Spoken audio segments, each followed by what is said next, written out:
इसके बाद मैं सादर आमंत्रित करती हूँ आदरणीय प्रोफेसर रमेश सिंह गौर सर को। वे आचार्य और संकायाध्यक्ष हैं, पुस्तकालय और सूचना विभाग, कलानिधि प्रमुख, इंदिरा गांधी राष्ट्रीय कला केंद्र के। कृपया वो हमें आशीर्वचन देने के लिए आए। धन्यवाद डॉक्टर मीनाक्षी। सर्वप्रथम पद्म विभूषण सम्मानित तुलसी पीठाधीश सदगुरु रामानंदाचार्य स्वामी श्री रामभद्राचार्य जी महाराज के चरणों में मेरा सादर दंडवत। ये मेरा अहोभाग्य है कि आज उनके सानिध्य में जो ये लोकार्पण हुआ है उसमें मैं उपस्थित हूँ। इसके साथ साथ मैं सभी अतिथिगण, professor Ramraj Rajaram Shukla ji, professor Shashinath Jha ji, professor Brajbhushan Ojha, Acharya Baldev Anand Sagar ji, professor Narasimham, professor Piyush Kant, professor Vipin Jha और सभी का मैं सबको प्रणाम करता हूं।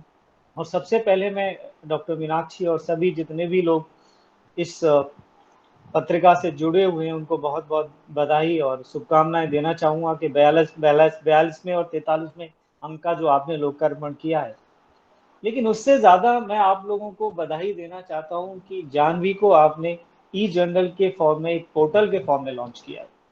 उसके लिए आप बहुत बधाई के पात्र हैं, क्योंकि आज के इस युग में जहां हम डिजिटल एज की बात करते हैं, आज का जो स्टूडेंट है, आज का जो रिसर्चर है, आज का जो स्कॉलर है, वो जो इंफॉर्मेशन चाहता है वो उस भाषा में, उस माध्यम से चाहता है जो उसके लिए सहूलियत है। आज इंटरनेट टेक्नोलॉजी हर जगह पहुंच चुकी है, और खासकर जो कोरोना टाइम में हमने पैंडेमिक देखा, उसमें तो एक नेसेसिटी थी, जरूरत थी। और अगर हम इस माध्यम को नहीं अपनाते हैं तो शायद हम लोगों तक नहीं पहुंच पाएंगे। और यही कारण है कि भारत के पास अथाह धरोहर होने के बावजूद भी हम उस धरोहर का, जो हमारी एंशियंट मैन्युस्क्रिप्ट हैं या जो ट्रेडिशनल नॉलेज सिस्टम है, उसका सही इस्तेमाल या सदुपयोग नहीं कर पाए। मैं आपको एक छोटा सा एग्जांपल देना चाहूंगा। आज की डेट में भारत में ये एस्टीमेट है कि करीब 1 करोड़ मैन्युस्क्रिप्ट हमारे पास है। आईजीएनसीए जिसने 1989 में, जिस कलानिधि विभाग को मैं का अध्यक्ष हूँ और साथ में मैं कार्य में जुड़ा हुआ हूँ, 3 लाख मैन्युस्क्रिप्ट हमने माइक्रोफिल्म और डिजिटाइज की। उसके बाद 2003 में नेशनल मिशन फॉर मैन्युस्क्रिप्ट की स्थापना हुई। उसके बाद एनएमएम के द्वारा भी करीब 43 लाख मैन्युस्क्रिप्ट का डेटा कलेक्ट हुआ और करीब 2-3 लाख मैन्युस्क्रिप्ट और भी डिजिटाइज की गई है। लेकिन हमारे पास चैलेंज क्या है कि ये जो मैन्युस्क्रिप्ट हैं ये उन लिपियों में हैं, ब्राह्मी, प्रकृति, मोडी, तिगलारी, शारदा, जिनमें आम आदमी नहीं पढ़ सकता है। तो हम इन मैन्युस्क्रिप्ट में जो हमारी, जो कि जो मैंने देखा आपके जर्नल का जो स्कोप है बहुत ही वाइड है, सारी जितनी भी मैन्युस्क्रिप्ट हैं उनके सब्जेक्ट उसमें कवर हो जाते हैं। तो जो ये मैन्युस्क्रिप्ट आर्कियोलॉजी की, आर्कियोलॉजिस्ट के साथ कनेक्शन होना चाहिए, मेडिकल साइंस की जो आयुर्वेदा, यूनानी, उनका medical science, modern medical science के साथ कनेक्ट होना चाहिए था। आर्किटेक्चर को एसपीए और अदर जो आईआईटीज हैं जो रिसर्च करते हैं उनसे कनेक्ट होना चाहिए था। ये जो कनेक्ट है वो कहीं मिसिंग है, और उसका सबसे बड़ा रीजन है कि हम मॉडर्न टेक्नोलॉजी को इस्तेमाल नहीं कर पाए हैं। अब मैं इसके लिए पूरी तरह हम अपने जितने भी हमारे पॉलिसी मेकर्स हैं उनको मैं जिम्मेदार ठहराता हूं, क्योंकि आजादी के इतने सालों के बावजूद भी अगर हमने ये जानने की कोशिश की नहीं की कि जो हमारी हजारों आयुर्वेदा की मैन्युस्क्रिप्ट में, हो सकता है कोई कोरोना के लिए अल्टरनेटिव मेडिकल साइंस कोई मेडिसिन हो सकता है जो हम मलेरिया की ड्रग्स की बात करते हैं हम उसमें कुछ अल्टरनेटिव मेडिकल साइंस निकाल के लाएं। तो कहीं ना कहीं शायद ये बहुत ज़रूरत है कि हम ये जितनी भी हमारी एंशियंट नॉलेज सिस्टम है जो कि मैन्युस्क्रिप्ट के रूप में है, या बहुत सारे जो अ, हमारी प्रैक्टिसेस हैं, जैसे हीलिंग प्रैक्टिसेस हैं जो कि कहीं रिकॉर्डेड नहीं है, तो इनको अगर हमें प्रिजर्व करना है, आगे लेके जाना है, तो उसके लिए टेक्नोलॉजी से अच्छा माध्यम कुछ है नहीं। हमें इनको डिजिटाइज करना पड़ेगा, इनके ओसीआर बनाने पड़ेंगे। अब शारदा में लाखों मैन्युस्क्रिप्ट है या फिर ग्रंथ में मैन्युस्क्रिप्ट है, लेकिन जब तक इनको हिंदी या इंग्लिश में हम ट्रांसलेट नहीं करेंगे एक आम आदमी नहीं पढ़ सकता। एक डॉक्टर जो कि इंग्लिश मीडियम या हिंदी मीडियम से या इंजीनियर उसमें पढ़ता है, उसके लिए वो एक मुश्किल घड़ी है। तो वहां पर एक जो इंडोलॉजिकल स्कॉलर्स हैं, उनका एक बहुत बड़ा दायित्व बन जाता है कि उसको एक आम भाषा में ट्रांसलेट करके, और ह्यूमनली करना बहुत मुश्किल है। जब हम 40 लाख मैन्युस्क्रिप्ट हम आइडेंटिफाई कर चुके हैं, अब उन 40 लाख मैन्युस्क्रिप्ट का डेटा ह्यूमनली ट्रांसलेट करना इम्पॉसिबल है। तो उसके लिए हमें ओसीआर डेवलप करने चाहिए। उसके लिए आगे बढ़ के हमें आईआईटीज में जो हमारी रिसर्च हो रही है, जो हमारे बहुत सारे जो यूनिवर्सिटीज में रिसर्च हो रही है, वहां कहीं बढ़ के हर एक स्क्रिप्ट का हमें ओसीआर बनाना चाहिए, जिससे कि हम उनको ऑटोमेटिक ट्रांसमिशन, मशीन ट्रांसलेशन की बात कर सकें। तो कहीं ना कहीं पिछले 15-20 सालों से मैं पूरी कोशिश कर रहा हूँ, नेशनली इंटरनेशनली हर जगह इस बात की बात कर रहा हूँ कि हम कैसे इनको उस माध्यम से लोगों को पहुंचा सकें। आईजीएनसी अपनी पूरी कोशिश कर रहा है। हम हजारों पब्लिकेशन ला चुके हैं, बहुत सारा ट्रांसलेशन वर्क चलता रहता है आप लोगों के सहयोग से।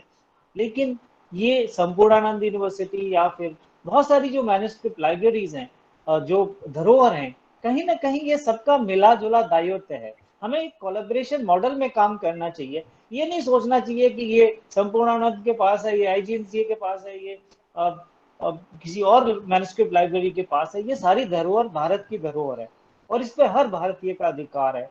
तो हमें सबको मिलके इनको डिजिटाइज तो किया है, लेकिन आज तक कोई भी ओपन एक्सेस में मैन्युस्क्रिप्ट अवेलेबल नहीं है। तो हमें कोशिश करनी चाहिए कि ये सारी की सारी मैन्युस्क्रिप्ट ओपन एक्सेस में अवेलेबल हों, तो तभी हम सही मायनों में और इसके लिए आपका जो जर्नल है जानवी बहुत बड़ा रोल प्ले कर सकता है। मैं तो आपको बधाई देता हूँ, आईजीएनसीए जैसा ऑर्गेनाइजेशन अभी तक अपने जर्नल को ऑनलाइन नहीं कर पाया है, और आपने एक बहुत बड़ी लीड ली के जानवी को आपने ई जर्नल के रूप में लॉन्च कर दिया। तो आप बधाई के पात्र हैं इस चीज के लिए। आप बहुत बधाई के पात्र हैं इसके लिए कि आपने अपना जर्नल ई लॉन्च किया है। तो इस जर्नल के लिए बहुत बहुत शुभकामनाएं।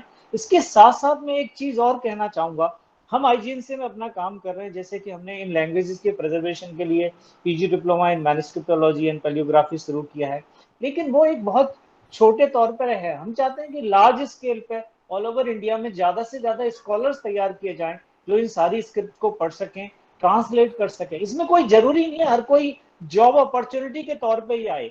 ये एक्स्ट्रा पार्ट टाइम में एक इंग्लिश का प्रोफेसर ब्राह्मी लर्न कर सकता है, एक हिस्ट्री का प्रोफेसर मोदी लर्न कर सकता है, तो साथ में पार्ट टाइम तौर पे वो अपने एरिया की एक आर्किटेक्चर का प्रोफेसर को सिखाना चाहिए। एक्चुअली हमें संस्कृत स्कॉलर को सिखाने से वो पर्पज सॉल्व नहीं होगा। हमें एक डॉक्टर को ब्राह्मी पढ़ानी पड़ेगी, उसको सिखाना पड़ेगा कि अगर तुम्हें मैन्युस्क्रिप्ट ट्रांसलेट करनी है तो पहले ब्राह्मी सीखो। और कोई भी लैंग्वेज सीखना इतना बड़ा डिफिकल्ट टास्क नहीं है। ऐसे ऐसे एग्जाम्पल हैं, लोग 20-20 लैंग्वेजेस और स्क्रिप्ट को पढ़ सकते हैं। तो कहीं ना कहीं वो सब हमें करने की जरूरत है। टाइम बहुत कम है, मेरे पास बहुत सारे आइडियाज हैं, लेकिन इतना मैं जरूर चाहूंगा कि ये जो आपने प्रोग्राम किया बहुत ही अच्छा किया, और ये बहुत ही मुझे बुलाया, उसके लिए बहुत बहुत धन्यवाद। मैं आप सब लोगों को आमंत्रित करता हूँ, आईजीएनसीए के दरवाजे आप सबके लिए खुले हैं। जहां पर भी किसी तरह कोलैबोरेशन के लिए आप हमारा साथ मांगेंगे, हम आपके साथ खड़े हो रहेंगे। और डॉक्टर मीनाक्षी जी और आपकी पूरी टीम को बहुत बहुत बधाई, धन्यवाद। मैं बहुत सौभाग्यशाली हूँ कि आज इस मौके पर मुझे सदगुरु के साथ ये मंच साझा करने का अवसर मिला। सभी को प्रणाम, धन्यवाद। बहुत बहुत धन्यवाद सर। धन्यवाद महोदय। अभी आप से जो चर्चा चल रही थी, इसमें एक बात मैं ऐड करना चाहूंगा कि यह कार्यक्रम 2010 से निरंतर ये ऑनलाइन के रूप में ही ये पत्रिका चल रही है, और दिनानुदिन इसमें परिवर्तन हुआ है, परिष्करण हुआ है। आपने जैसा कहा है कि कुछ इसमें हम ऐड करेंगे, कुछ आइडियाज आप देंगे, ये निश्चित रूप से हमारे लाभ के लिए होगा, और हम आपसे संवाद स्थापित करेंगे आगे, और हम इसे विश्वस्तरीय पत्रिका के रूप में इसको रखना चाहते हैं। और इसके लिए उसी तरह से हम गुणवत्ता पर हमेशा ध्यान देते हैं। केवल एक आग्रह रहेगा आपसे, क्योंकि आप इससे संबद्ध हैं, वहाँ पर भी इसकी प्रस्तुति हो, इसका माध्यम आप ही हो सकते हैं, यही हमारी याचना है। हम अपना माइक डॉक्टर मीनाक्षी जी देते हैं। धन्यवाद। डॉक्टर विपिन झा, मैं आपको पूरा आश्वासन देता हूँ, मैं लाखों लाइब्रेरीज और इंटरनेशनली नेशनली जुड़ा हुआ हूँ। आज ही मैं अपने फेसबुक पेज पर इसके बारे में डालूंगा, लिंक्डइन पर डालूंगा, हजारों लोगों तक मैं आज ही पहुंचाऊंगा कि आप में इतना, बहुत सारे लोगों को पता ही नहीं है कि अपने अपने आर्टिकल्स कहाँ छपवाने चाहिए, कौन सी अच्छी मैगजीन है। और सबसे अच्छी बात है कि आपका यूजीसी केयर लिस्ट में ऑलरेडी अप्रूव्ड जर्नल है, तो रिसर्चर के लिए बहुत बहुत ही अच्छी बात है ये। तो मेरा पूरा सहयोग आपके साथ रहेगा इस जर्नल को प्रमोशन के लिए। डेफिनेटली आईजीएनसीए इसकी सब्सक्राइबर की लिस्ट में रहेगा, और जो भी जिस तरह की आपको सपोर्ट चाहिए, इसके लिए टेक्नोलॉजी सपोर्ट चाहिए, मैं बहुत सारे लोगों से जुड़ा हुआ हूँ जो टेक्नोलॉजी की फील्ड में, और बहुत सारे वॉलंटियर्स आपको मेरे साथ कनेक्टेड मिलेंगे, और मैं तहे दिल से आपको बहुत बहुत बधाई देता हूँ। Definitely I will be with you all the time in this promotion and extension of this work. Sir मैं आपको बता दूं, डॉक्टर विपिन कुमार झा का आईआईटी का जो पीएचडी है उसका प्रतिफल ये पत्रिका है। उनका शोध विषय ही ये पत्रिका थी, उसी समय इन्होंने किया था। हम लोग तो केवल हाथ बोलते हैं कि ये करना है वो करना है, हम लोग उनका अनुगमन करते हैं। पांडुलिपियों की आपने बात की, तो सर की एक भावी योजना भी है मैन्युस्क्रिप्ट्स के ऊपर ही, जिसको भी पत्रिका अपने एक अनुषंग के रूप में चलाएगी, जिसमें केवल बात हम मैन्युस्क्रिप्ट्स पर ही करेंगे, चाहे वह किसी भी लिपि में लिखी गई हो। यदि संस्कृत से संबंधित है या संस्कृत का अनुवाद भी है तो उस पर भी हम एक कार्यक्रम करना चाहेंगे। इसकी चर्चा हम बिल्कुल विस्तार से कहेंगे, और आप आए इसके बहुत बहुत आभारी हैं। सादर धन्यवाद। पश्चात